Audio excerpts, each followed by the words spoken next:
Яна была там. Пачка чорнай паперы, шчыльна абматаная чорным шпагатам. Я крыху вагаўся, перш чым схапіць яе. Я павінен занесці яе ўнутр? Ці я павінен прачытаць гэта тут? Ці варта ўвогуле гэта чытаць? Але потым я ўсё роўна схапіў яе. Я прачытаў яе аднойчы, гэты парог ужо быў пераступлены.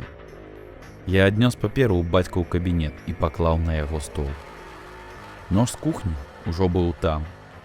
Усе дэталі былі на месцы. Мне заставалася толькі прачытаць. Я схапіў нож, перарэзаў шпагат і глядзеў, як папера распускаецца, як дзіўная кветка.